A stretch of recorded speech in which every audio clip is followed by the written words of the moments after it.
in Maine. I'm always curious, how do you do garden and nutrition in the winter versus the summer? I mean, now it's starting to warm up a little bit, but school's more in the cold than it is in the summer. Yeah, it's true. You have to be creative, and it really is a culture of the school. A lot of the kids' parents work at Sugarloaf, or they work outside in different ways, so the kids are used to being outside, I feel like, more. I feel pretty lucky for that. We do a ski skate program with the mountains, so the kids get to ski or go ice skating or snowboarding or cross-country skiing for an afternoon in the middle of winter time. We do a winter carnival. I do more of the nutrition programming, so we do a lot with like healthy communities and the nurse. Hello, everyone, and welcome to the Brighter Together podcast. My name is Janet Courtney, and my guest today is Katie Wuori. Katie is the Garden and Nutrition Coordinator for pre-K through 8th grade at Eustis RSU, which is in Stratton, Maine. Katie, thank you so much for joining us today. Yeah, thanks. I'm glad to be here. Well, first thing I ask everybody is to tell us a little bit more about what you do, what your role is, and a little bit about the school that you work at. Yeah, sure. So it's pre-K through 8th, as it was said, and it's a small rural school in western Maine. We're right by Sugarloaf Mountain, which is kind of a landmark that a lot of people might know from Maine. My background a little bit is I have a master's degree in curriculum development and writing and education with a BA in developmental psychology. I had my endorsement in special ed and gifted and talented. I'm a Maine guide, and also I have my 50-ton captain's license. So I love kids. I love being outside. Project-based learning is kind of my passion. I've taught all grades. I was in middle school for 11 years, 6th, 7th, and 8th grade ELA social studies teacher. This is my first year in this role as the garden and nutrition coordinator, and I'm enjoying getting back to the littles a little bit, but still enjoying the love of middle school. RSU, we split from MSD 58 about 13 years ago, because the district was cutting the budget and was going to close the school, and the community really rallied together to save the school. And so that's how Eustis RSU was formed. And we have a great school. It's very outside. We do a lot of outside experiential learning. We're by Flagstaff Lake, so we have canoes and Rangeley boats.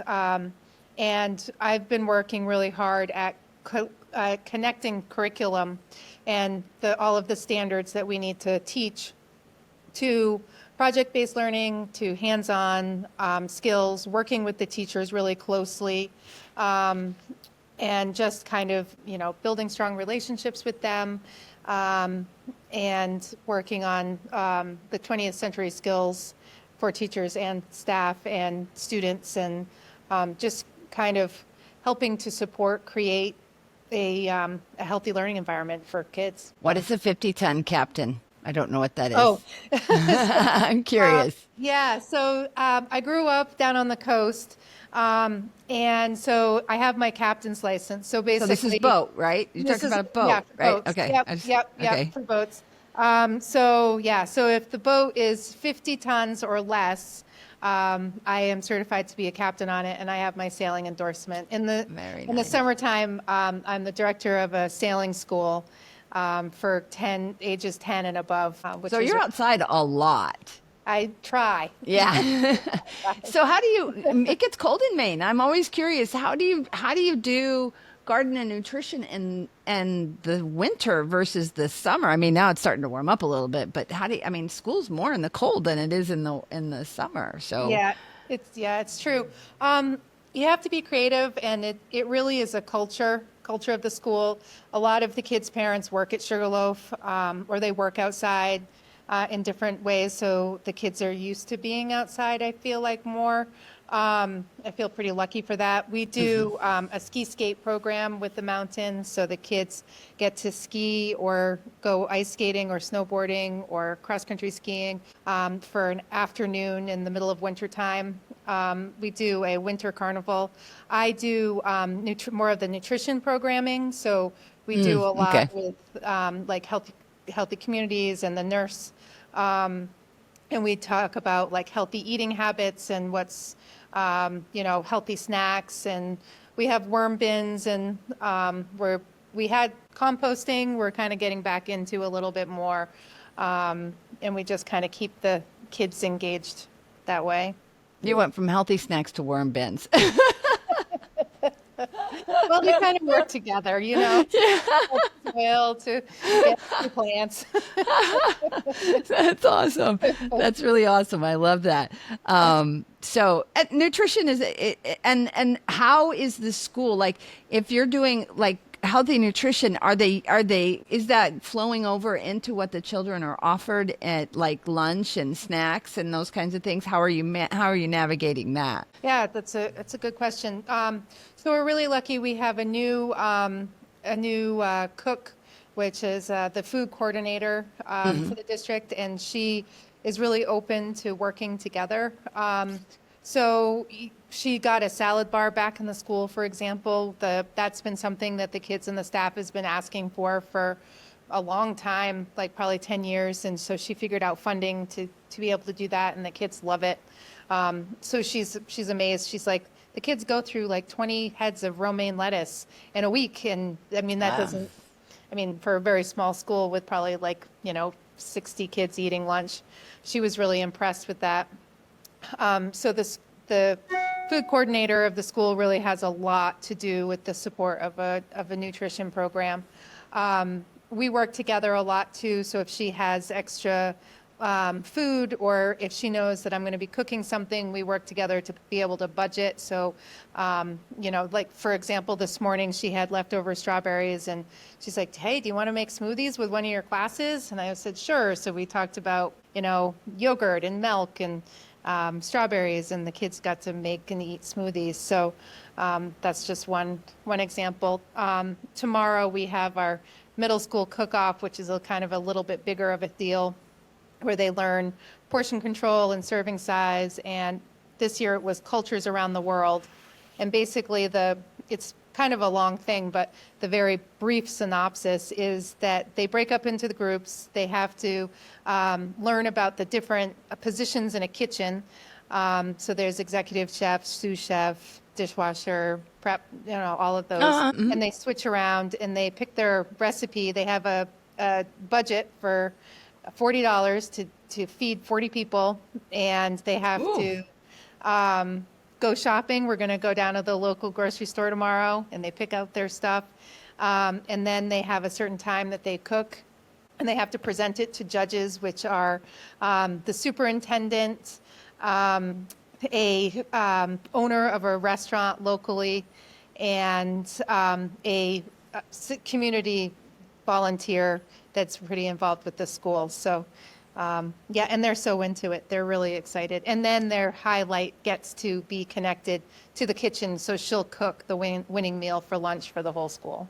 Oh, that sounds fantastic. And what a feather in their cap to be the one that wins, right? Especially when you have a restaurant person there. That's awesome. That is really fantastic.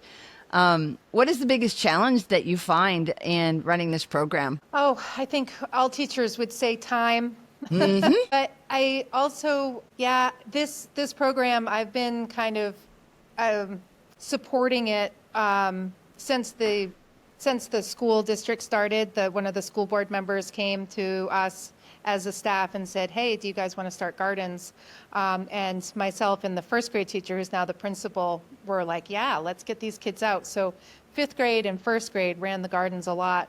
And jumping to now, where all of the teachers are involved in some way, and just having that buy-in and support and building those relationships and really making it a part of the school culture is a really long time staking process that it takes a lot of patience, and it takes a lot of love, and it takes commitment from not only me, who has managed You're the champion, yeah.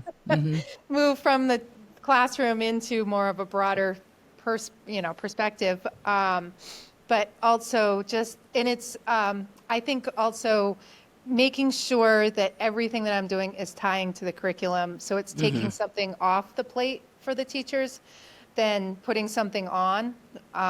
So, because I know as a teacher, I'm like, yeah, that would be great, but I just don't have the time to plan that, or I can't think of how I'm going to push this into my classroom. So a lot of the teachers who I've been teaching with for a really long time are like, this is awesome. I'm glad that we get to do this. You're planning it and executing it, and I get to watch the kids and do the follow-up and then connect it to them. So, Yeah.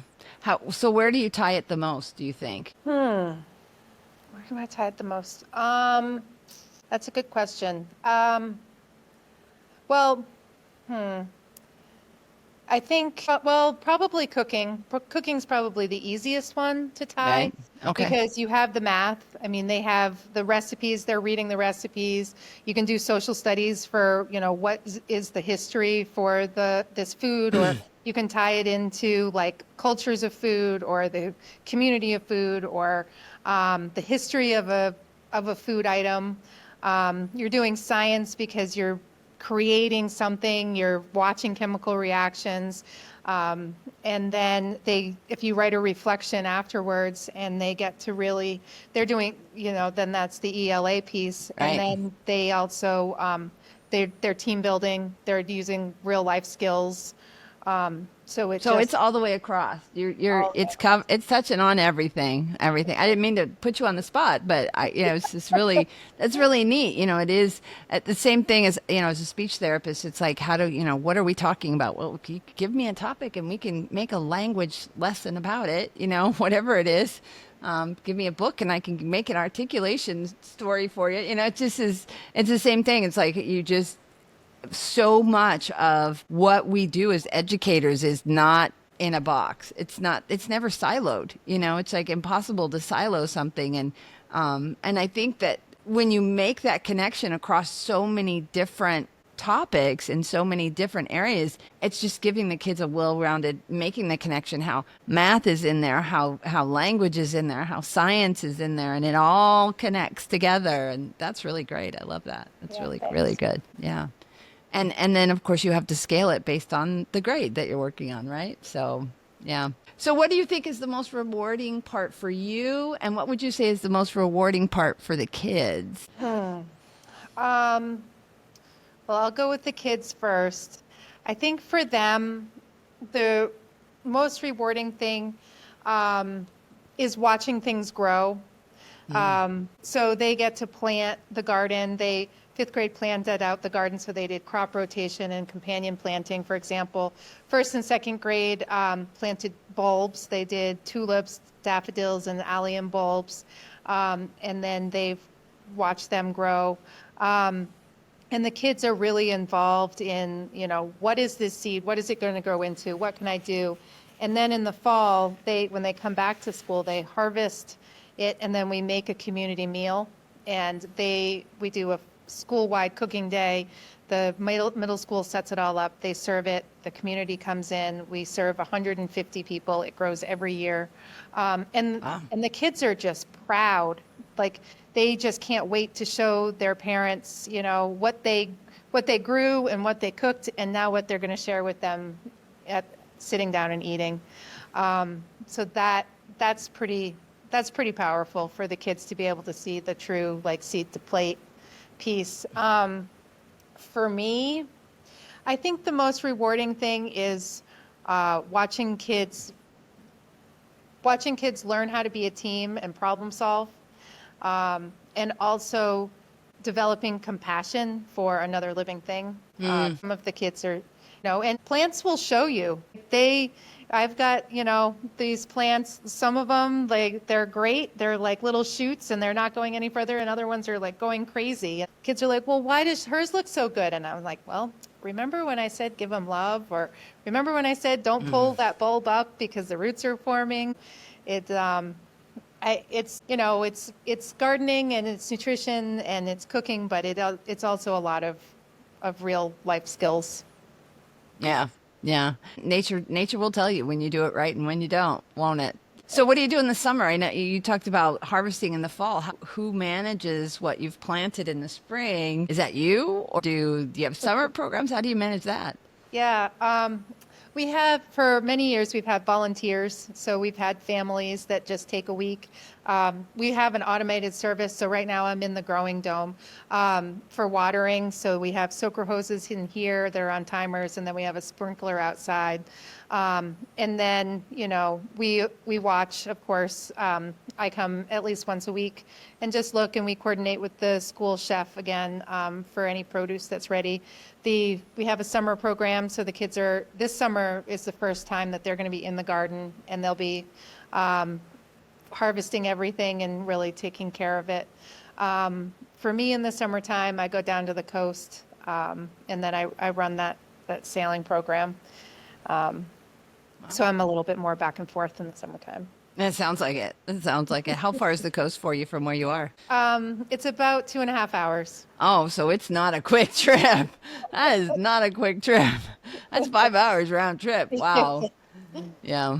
Wow. Well, good for you. The kids are blessed because of what you're doing for sure, and it shows. So congratulations on that. Okay. So last question. And this is a question I ask most everybody. If you could miraculously solve one challenge in the school, what would you want to solve? Oh, besides budget? Yeah. I think like just giving teachers more time and support to be able to reach everybody. I mean, we're a small school. Our biggest class is 15, so we're pretty lucky that each kid gets what they need. And nobody really slides through the cracks. But if I could miraculously change, I would. A lot of it just has to tie with budget. Money. I get it. I mean, we would do more field trips if we could, have the bus more. But I feel like this school is pretty good. We have a really supportive community. So as long as we know kind of like a big ticket item ahead of time, and we've set goals for that, then we can usually reach it pretty well. I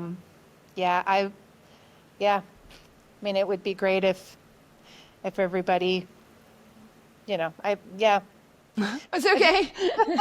It's okay. Money is always a concern. It really is.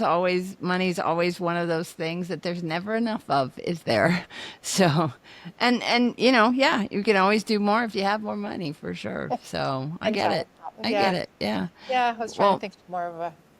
No, it's a good answer. And I spring it on people. So it's kind of an unfair. I don't give people a heads up that I'm asking that question, because I really want an honest answer. And that is the thing that is making your job the most difficult, is not having and budgets are constant. They never go away. It's always something that especially when you're in a leadership role in schools, the money's always tight. It just is. Yeah. So, well, Katie, thank you so much for your time. This has been a really great conversation. I really hope that somebody else can see what you're doing and maybe even get a grain of something they can take from it and apply to what they're doing with their kids. So where should people go if they want to learn a little bit more about what you're doing or about your school? Yeah. You can visit the stratonschool.org is the school website, and that has our programming on it. Me and a coworker went to a National Geographic training for the Geo Inquiry. That's where a lot of my base comes from. That's a free resource right online if they went to National Geographic Geo Inquiry. If you're in Maine, Maine has this program called Solutionaries, and I think it's solutionaries.org. And they also have some pretty good project-based learning. Kids Gardening has a curriculum that is nationwide. It's not really tied to Maine. And I take a lot of resources off that, and that's really, it's an easy source to use, and it has really short snippets. I helped co-write a curriculum, particularly for Maine, for gardening, but it can be used anywhere, and that's at the Greater Franklin Food Council website. So those are some places to get started. All right. Well, those are some great resources. Thank you so much. Once again, thank you so much for being with us. It's been a pleasure to speak with you. And I just wish you and your team all the best. Thank you so much. Glad to be here.